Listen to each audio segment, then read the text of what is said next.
Buenas. Qué valiosa oportunidad nos regala una vez más de encontrarnos en esta noche para seguir meditando en esto de las salvaciones del Señor. Ya estamos cerrando en realidad todo este ciclo que llevamos de las salvaciones del Señor. En 8 días nos estaremos viendo para abordar las preguntas, las inquietudes que han surgido a partir del tema tratado.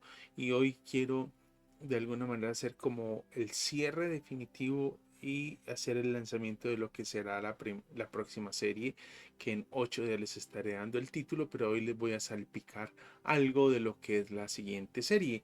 Por favor, prepárese su café, bien necesario para una reflexión y un cierre como el del tema como el que hemos venido trabajando de la salvación es del Señor.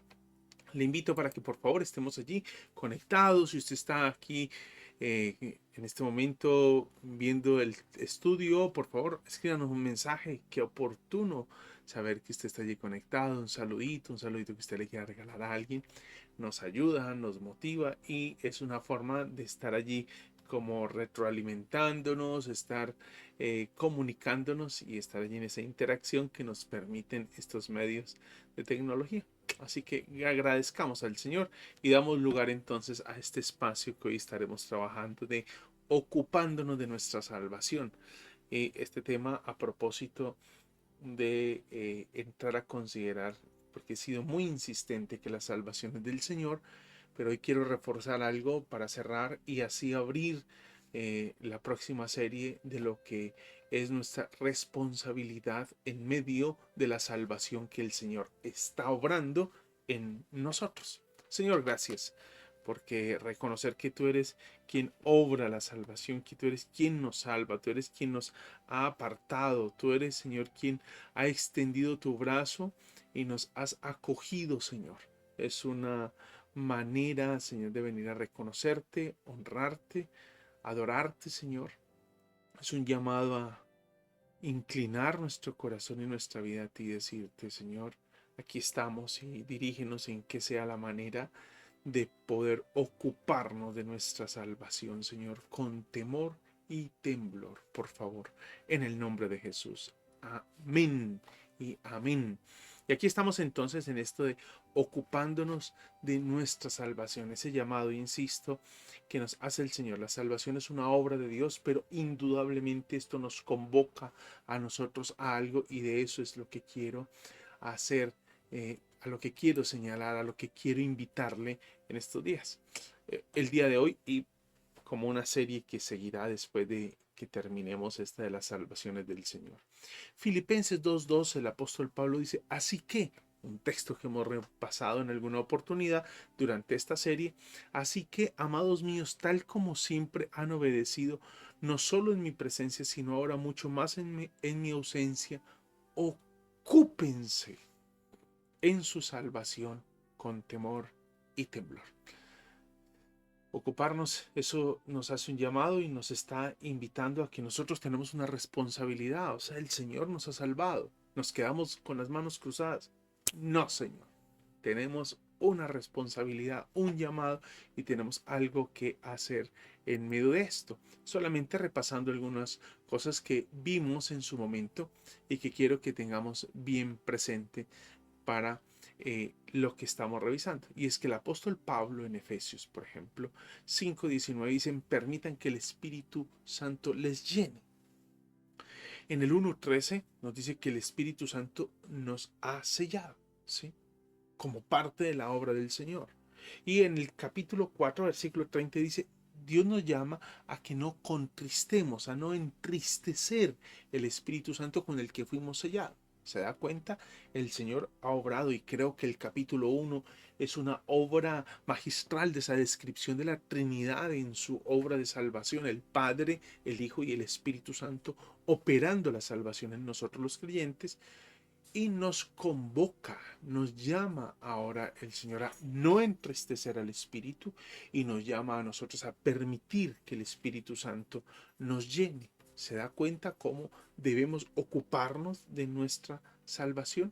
Cómo el apóstol Pablo va a ser insistente en eso de que no se trata de quedarnos con las manos cruzadas y ya pues estamos bien. Ahora, ¿cómo crecemos y cómo ocuparnos en nuestra salvación? Esa es la pregunta que nos surge.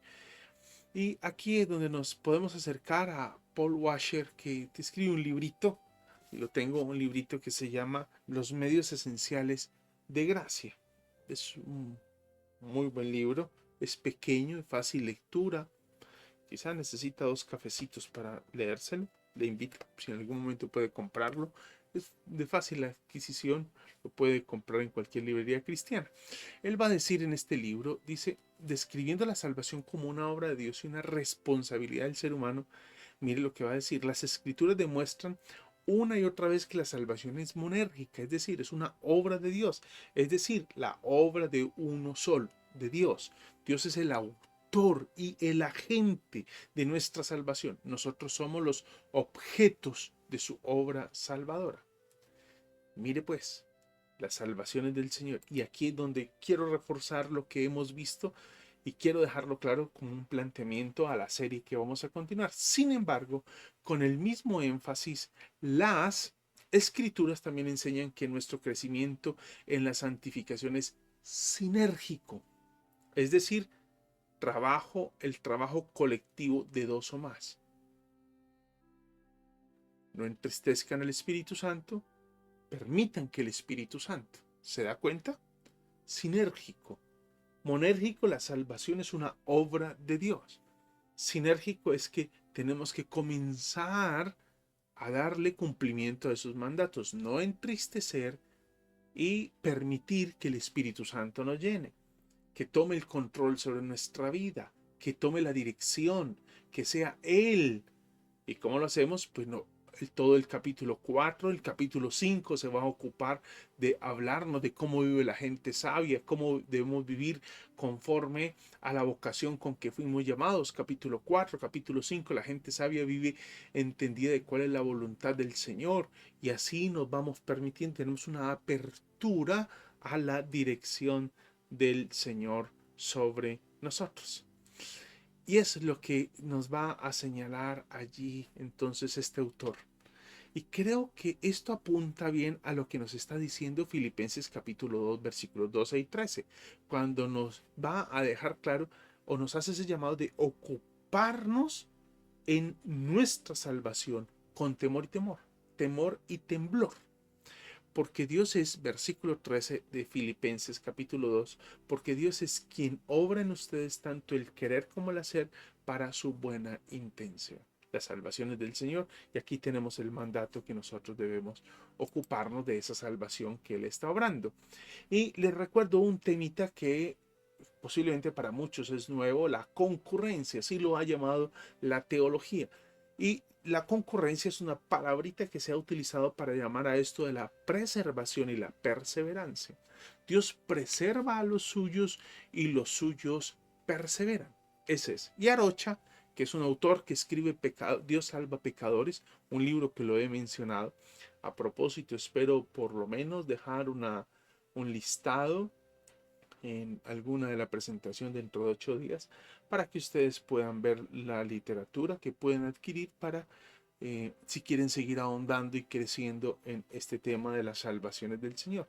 Mira lo que dice Arocha en el libro Dios salva pecadores. Dios es la causa fundamental de todo y al mismo tiempo Él habilita a sus criaturas a funcionar como segunda causa. Él es quien habilita. Él es quien nos da la fuerza para poder responder, pero ese paso debo darlo yo, paso debo caminarlo. Soy yo, ocúpense de su salvación. Filipenses, ocúpense de su salvación. Esa simultaneidad de la que nos está hablando el texto, esa sinergia de la que nos habla no solo a Washer. Washer lo que hace es recoger lo que ha sido el concepto de la teología, de la salvación es monérgica, pero ese proceso de santificación es sinérgico donde actuamos guiados e impulsados y también actuando en ese proceso de la santificación, sinergia. Y creo que esa es la mejor manera de entender el texto de Filipenses capítulo 2, versículos 12 y 13, porque Dios es quien obra en ustedes el querer, tanto el querer como el hacer. Eso es lo que nos está diciendo entonces el Señor a través del apóstol Pablo. Ahora vamos a rescatar algunos principios que nos van a ayudar en este camino. Primera de Timoteo capítulo 4 versículo 8. En algún momento estuvimos revisando en unos estudios que hicimos sobre ejercítate en la piedad. Mirábamos muy bien este texto bíblico. Y este texto bíblico dice, Primera de Timoteo capítulo 4. Primera de Timoteo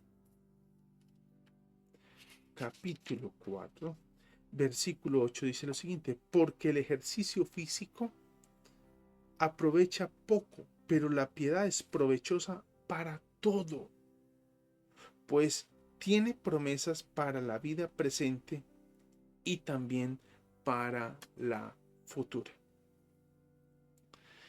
Aquí hay un llamado del Señor a disciplinarse. Y ya les voy dando unas puntaditas de hacia dónde nos dirigimos en la próxima serie, que la estaré anunciando en 8 días. Hay una tarea a disciplinarse, ¿sí? Disciplinarse. Él va, más bien disciplínate a ti mismo para la piedad. Entonces, aquí hay un llamado. Y es acá donde el apóstol Pablo le va a dejar claro a Timoteo que esto es un asunto de responsabilidad personal. Este punto ya hablando de una vez el Señor obra su salvación, esa santificación, también involucra, me hace responsable, ocúpense de su salvación, no contristen, permitan que el Espíritu Santo les llene. Y aquí en Timoteo nos dice que nosotros debemos disciplinarnos para la piedad. Timoteo era responsable personalmente de su proceso de la piedad.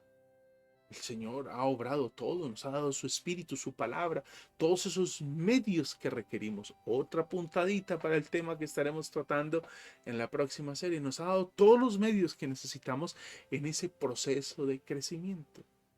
Él no debía pensar que eso es responsabilidad de Dios. No, ahora Dios hace todo. Dios es el que, si peco, es responsabilidad de Dios. Si no tengo deseo de leer la Biblia y no la leo, es responsabilidad de Dios. No, no. Él no, ahora que era salvo, debía relajarse. No, ahora debe asumir una responsabilidad porque estamos hablando de una sinergia donde impulsados y sostenidos por el poder y la gracia de Dios, ahora somos habilitados para cumplir la voluntad de Dios. Aunque tenía claro que cualquier progreso era solo gracias a la capacitación divina, él, sostenido por ese poder de Dios, por esa gracia de Dios, por esa concurrencia, preservación y perseverancia, entonces ahora debía encaminarse. Timoteo debía ocuparse de este aspecto particular de su salvación, confiando en que Dios estaría obrando en él. Dios estaría obrando. Y el apóstol Pablo le indica a Timoteo la necesidad de la disciplina. Y eso resulta en todo un desafío para nosotros cuando pensamos en la vida espiritual. Disciplina. Hay algo en lo que yo debo exigirme. Debo exigirme. ¿Y de dónde viene la fuerza? Pues el Señor me da la fuerza. Me da todo el valor que necesito, toda la fuerza que necesito para poder sostenerme. Y el objetivo de esa disciplina es el crecimiento. Es el crecimiento. No se trata de un crecimiento en el ministerio. O sea, voy a ser mejor pastor, voy a ser mejor visitador, voy a ser mejor discipulador, voy a ser mejor maestro, sino en mi relación con el Señor. Es que esa debe ser mi prioridad, crecer en mi relación con Dios. Si yo crezco en mi relación con Dios, esté seguro que usted va a crecer ministerialmente. Si usted sirve en la iglesia, en la alabanza, usted quiere ser un excelente ministro de alabanza, le invito a que crezca en su relación con el Señor. Eso le hará a usted. ¿Usted quiere crecer como maestro en la iglesia? Le invito para que usted crezca en su relación con el Señor. ¿Usted quiere crecer como predicador? Le invito para que crezca en su relación con el Señor. ¿Usted quiere ser un mejor líder, visitador, una persona, un discipulador, alguien que discipula con un buen discipulador? Le invito para que crezca en su relación con Dios. ¿Y cómo se crece? A través de esa disciplina de la que estamos hablando en Timoteo, y eso le permite entonces un crecimiento en su vida espiritual. Y aquí quiero hacer mención de Enoc, que en algún momento lo estuvimos mencionando, no en este estudio en la salvación del Señor, sino en otra oportunidad lo mencioné. Y Enoc es un claro ejemplo de lo que es ese crecimiento espiritual. En Enoc, Enoc es mencionado en Génesis capítulo 5, versículo 22, cuando dice, Enoc anduvo con Dios. Y en el versículo 24 dice, y Enoc anduvo con Dios y desapareció porque Dios se lo llevó. Dos veces, versículo 22 y versículo 24 del capítulo 5 de Génesis nos va a decir que Enoc anduvo con Dios.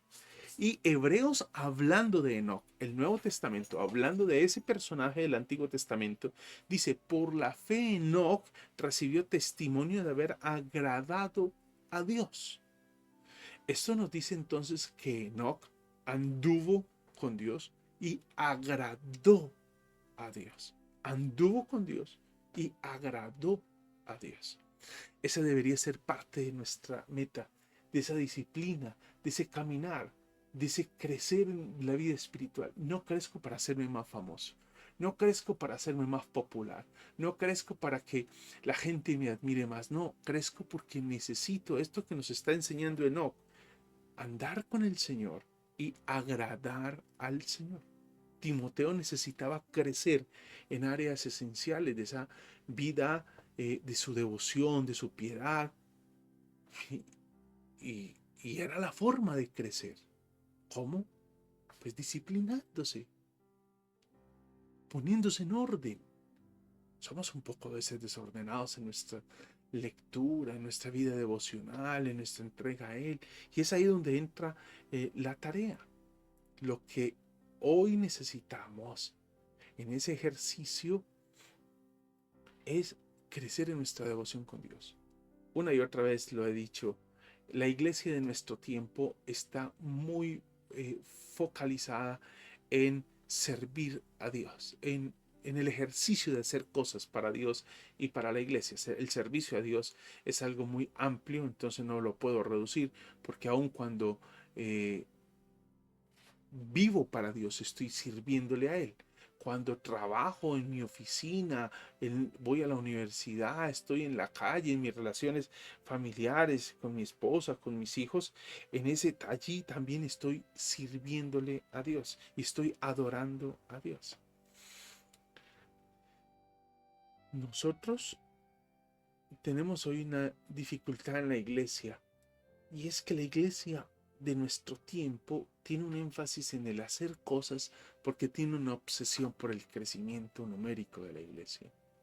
Y no es que esté mal pensar que la iglesia debe crecer. Lo que está mal es que hemos pensado que el crecimiento es un ejercicio de la iglesia. Y el crecimiento es algo que da Dios. Apolo, uno es el que riega, siembra, otro es el que riega, y el crecimiento lo da Dios. Efesios capítulo 2, perdón, Hechos capítulo 2. Y el Señor añadía a la iglesia cada día los que iban siendo salvos. El Señor es el que añade. ¿De qué debe ocuparse la iglesia? Léase Hechos 2, 42 al 46 y mire de qué debe ocuparse la iglesia. ¿De qué debe ocuparse? ¿Qué debe ser el énfasis de la iglesia? ¿Qué debería ser nuestro énfasis hoy? Cuando tenemos una iglesia anoréxica espiritualmente, una iglesia con poco conocimiento del Señor y de la doctrina del Señor, el objetivo es entonces el crecimiento espiritual.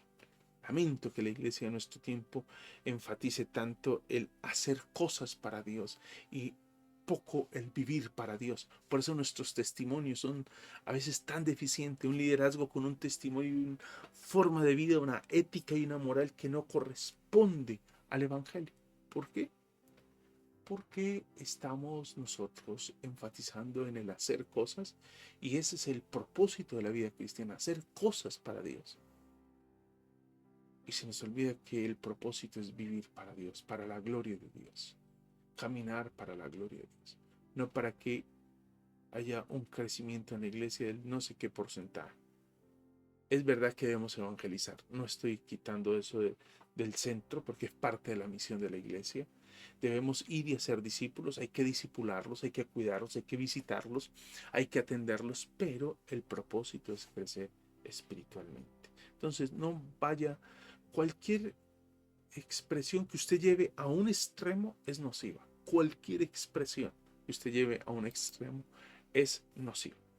Y aquí es donde entramos a un tercer punto, en esos principios que necesitamos, en esa responsabilidad que estamos nosotros trazando, en esa concurrencia, en eso que decíamos, Dios preserva, nosotros perseveramos, en la importancia de las condiciones mínimas necesarias, ¿sí? Cuando uno piensa en las condiciones mínimas necesarias, en la historia que, o mejor, lo que tiene el apóstol Pablo en mente cuando le está hablando a Timoteo, es una competencia, una carrera donde hay unos profesionales compitiendo, ¿sí? Y se da cuenta de ciertos mínimos irreducibles en el entrenamiento de los competidores olímpicos. Él lo conoce. Hay unos mínimos, unos mínimos. Y es ahí donde el apóstol Pablo le va a desafiar. Mire, segunda de Timoteo capítulo 2, versículos 4 al 6. Dice: el soldado en servicio activo no se enreda en los negocios de la vida diaria a fin de poder agradar al que lo reclutó como soldado. Estoy leyendo segunda de Timoteo, capítulo 2, versículos 4 al 6. Versículo 5. También el que compite como atleta no gana el premio si no compite de acuerdo con las reglas. 6. El labrador que trabaja debe ser el primero en recibir su parte de los frutos. Y aquí tenemos de unos mínimos que el apóstol Pablo le está diciendo a Timoteo, hay que cumplir. Para vivir para la piedad hay unos mínimos irreducibles. Hay unos mínimos. Menos que eso no es posible si queremos nosotros crecer. ¿Sí? Menos que eso no es posible si nosotros queremos crecer. Y cuando pensamos en esos requerimientos esos mínimos, entonces pensamos en el costo del compromiso. Nadie llega a unos Juegos Olímpicos sin que primero haya pagado el precio del entrenamiento diario. Hace poco, este año, pasaron los Juegos Olímpicos que no quiero hablar de la situación que se vivió, en lo bochornoso que fue y la manera en cómo atropelló este ejercicio de los Juegos Olímpicos la fe de los creyentes. Solamente estoy pensando en el ejercicio que hicieron los atletas que participaron. Los atletas no fueron allí como a ver cómo se practicaba el deporte, a aprender la técnica. No, ellos se prepararon, pagaron un precio de entrenamiento diario y riguroso. Cualquier atleta que haya logrado un resultado bueno en estas pruebas, seguramente fue una persona de una disciplina muy alta. ¿Sí? Nadie puede llegar a ser entonces, a la luz de lo que el apóstol Pablo y de la manera como está cruzando el ejemplo, nadie puede llegar a ser un hombre o una mujer piadosa sin pagar el precio de un entrenamiento espiritual diario, no ocasional, diario, que está diseñado de la palabra para nuestro crecimiento, está diseñado. ¿Sí? Observe el capítulo, el Salmo 63, versículo 1 dice: oh Dios, tú eres mi Dios, te buscaré con afán.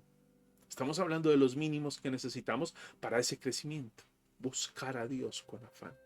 Jeremías 29:13, me buscarán y me encontrarán cuando me busquen de todo corazón. Esa búsqueda entonces ya Jeremías le puso algo, y es que debe ser de todo corazón. Filipenses 3:12 dice: no es que ya lo haya conseguido todo o que sea perfecto. Sin embargo, sigo adelante esperando alcanzar aquello para lo cual Cristo Jesús me alcanzó a mí. Hay algo que está exigiendo, ¿no? Hay algo que hago para lograr alcanzar eso para lo cual Cristo me alcanzó. O sea que hay una meta, hay un punto hacia donde debo correr. Hebreos 12:14 dice: busquen la paz con todos y la santidad, sin la cual nadie verá al Señor. Esto no sucederá sin un compromiso de nuestra parte. Eso no es mágico. No es que hoy me acuesto y mañana me levanto pues como lo mejor, más santo que todos los días. No, es que la santidad y ese crecimiento espiritual y ese crecimiento en comunión no es algo que se logra simplemente como cazando tiempo por ahí, tengo 2 minuticos y no, con una disciplina. Y esto no es de unos místicos, esto no es para la gente que tiene tiempo de sobra, no, es para los creyentes, ocupados como usted y como yo, que tenemos mil y una cosa que atender. Esto es para nosotros. Y ese es el llamado. Ese crecimiento espiritual no va a suceder como algo, ¡pum!, sin ningún esfuerzo. No, ocúpate de la salvación. No entristezcas al Espíritu Santo. Permite que el Espíritu Santo te llene. Ocúpate de tu salvación. Disciplínate para la piedad, dice Timoteo. La piedad tiene un precio.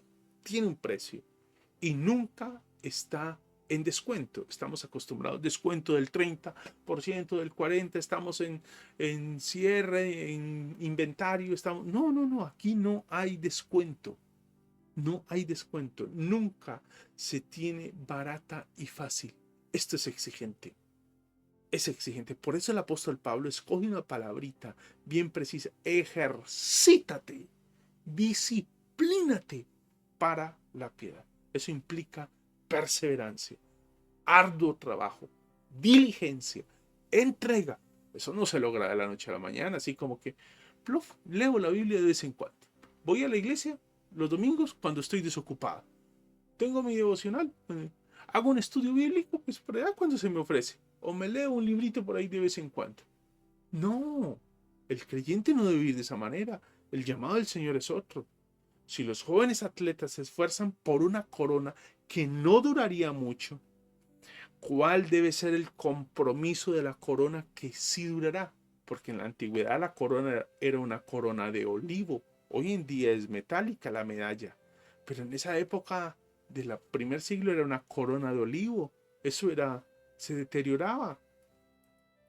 Pero ¿cuál debe ser el compromiso por la corona que sí durará?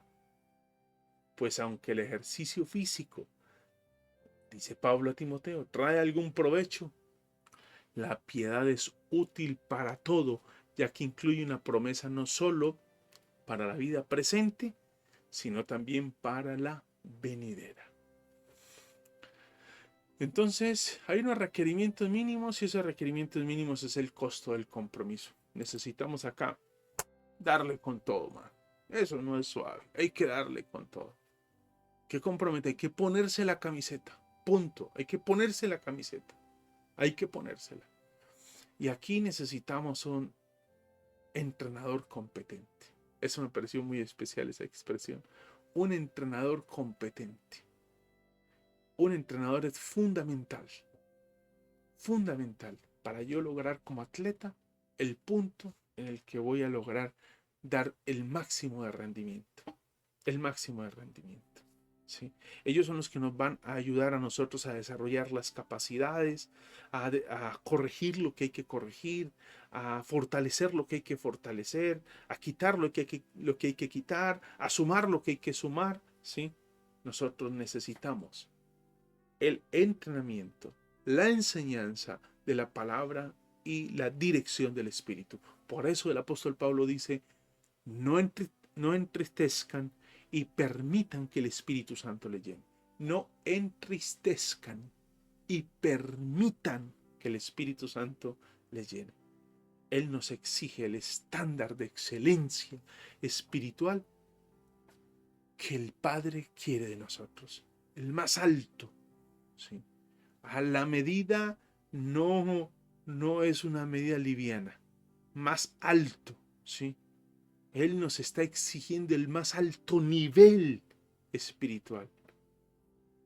Él es el que nos enseña, nos reprende, nos corrige y nos entrena, el Espíritu Santo. Y el Espíritu Santo obra por medio de su palabra, de la palabra de Dios, la palabra que Él inspiró. Así que, ¿se da cuenta hacia dónde nos vamos a dirigir con esto? Es por eso que tenemos que exponernos constantemente a la palabra de Dios si queremos crecer en la piedad. Timoteo Tito 1:1 dice, al pleno conocimiento de la verdad que es según la piedad. No es posible crecer en la piedad sin el conocimiento de la palabra, porque no sabemos hacia dónde debemos caminar. No intuimos, no especulamos sobre la voluntad de Dios, la encontramos en la palabra.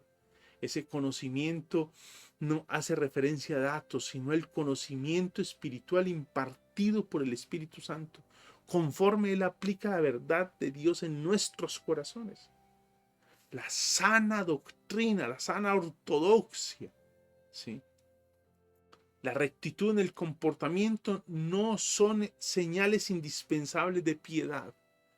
Yo puedo pertenecer a la iglesia más ortodoxa, llamémosla de sana doctrina, y eso no da lugar a pensar de que estoy teniendo un crecimiento espiritual. No, Señor. De que estoy sosteniendo una relación con Dios como debo sostenerla. No, Señor. Usted recuerda, por ejemplo, Apocalipsis capítulo 2, versículos 2 al 6.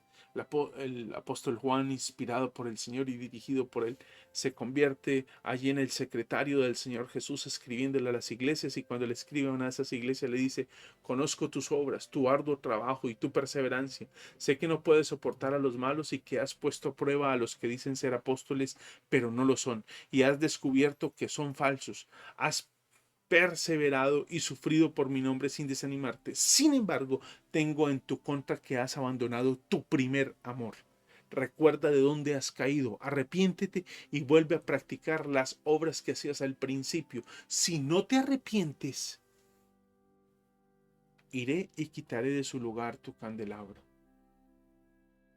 Pero tienes a tu favor que aborreces las prácticas de los nicolaitas, las cuales yo también aborrezco. Esto es Apocalipsis capítulo 2, versículos 2 al 6. Debemos pasar más tiempo expuestos a la palabra de Dios. Y esto debe ir acompañado de una profunda humildad y un sentido de dependencia total del Espíritu. Estamos hablando de los requerimientos mínimos, entonces estamos pensando en el costo del compromiso, en el entrenador que necesitamos, y aquí viene un elemento práctica y más práctica. La práctica pone el compromiso en movimiento. La fe es para vivirla, lo decíamos esta mañana en el devocional, la fe es para vivirla. Y lo veremos en 8 días con mayor veraz en el devocional que estaremos revisando en Santiago, lo veremos con mayor claridad. La fe hay que vivirla. La fe no es solamente un dogma que se predica. Hay que vivirla, hay que hablarla, pero hay que vivirla. Práctica y más práctica. Isaías 57:15 dice, porque así dice el alto y sublime, que vive para siempre, cuyo nombre es santo. Yo habito en lo alto y santo, y también con el contrito y humilde de espíritu, para vivificar el espíritu de los humildes, para vivificar el corazón de los contritos. Así dice el Señor. Isaías 66:1 y 2. Así dice el Señor. El cielo es mi trono y la tierra el estrado de mis pies. ¿Dónde está pues esta casa que podrían edificarme? ¿Dónde está el lugar de mi reposo? Todo esto lo hizo mi mano. Así todas estas cosas llegaron a ser, declara el Señor. Pero a este miraré, al que es humilde y contrito de espíritu y que tiembla ante mi palabra. ¿Se da cuenta la insistencia? De cuál es la manera, la práctica nos lleva a esa dependencia que nosotros estamos buscando y ese propósito nuestro de crecer. Aquí quiero terminar con la frase de Oscar Arocha que nos va a recordar eso de lo que es la concurrencia y nos va a hacer ese precioso llamado Oscar Arocha. Allí cuando dice, Dios es la causa fundamental de todo, lo decíamos. Recuerde, Dios es la causa fundamental de todo. Al mismo tiempo, Él habilita a sus criaturas a sus criaturas a funcionar como una segunda causa. ¿Qué es nuestra responsabilidad en este proceso? Las salvaciones del Señor. ¿Qué es la responsabilidad y llamado del Señor para nosotros? Le invito a que haga un par en su camino. Seguramente hemos aprendido muchas cosas en esto de las salvaciones del Señor, pero piense qué es lo que usted debe replantear en su vida a la luz de lo que ha aprendido. ¿Qué es el llamado del Señor? ¿Qué es el desafío de Dios para su vida? ¿Qué es aquello que el Señor le está diciendo? Piénselo, por favor. Tómese unos segundos para meditarlo, guardar silencio delante de Él y dejar que el Señor obre su salvación, obre su obre por su palabra en nosotros, trayéndonos al arrepentimiento si es necesario, a la orientación de nuestra vida. Tómese unos segundos.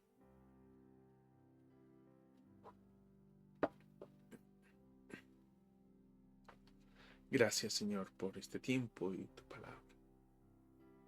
Gracias por esta serie, esta contemplación de cómo la salvación es una obra tuya y ahora, Señor, mirar qué es nuestra responsabilidad en esto que tú has obrado en nosotros. Prepáranos para la serie que sigue, Señor, partiendo de este desafío de nuestra responsabilidad. Prepáranos, Señor. Pero no solamente para sentarnos pasivamente, Señor, detrás de algún dispositivo para observar lo aprendido. Necesitamos, Señor, que por tu Espíritu y por tu palabra nos muevas. Señor, coloca en nosotros el querer como el hacer, por tu buena voluntad. Y llévanos a ocuparnos de nuestra salvación. Llévanos, Señor, a no contristar al Espíritu. Llévanos, Señor, a permitir que el Espíritu nos llene. Llévanos, Señor, a esa disciplina que necesitamos. Disciplínate para la piedad. Ejercítate para la piedad. Por favor, Señor, estamos en tus preciosas manos. Y oramos, Señor, para que esta noche nos sigas, Señor, desafiando por tu palabra. En el nombre de Jesús. Amén, Señor. Amén. Amén, mis hermanos. Un abrazo grande. En 8 días, por favor, hágame llegar sus inquietudes, las preguntas. He venido recogiendo algunas. Y si hay preguntas y tiene forma de hacerlas llegar al celular de la iglesia y si no al de la iglesia, entonces a través de la caja de comentarios de los videos de YouTube.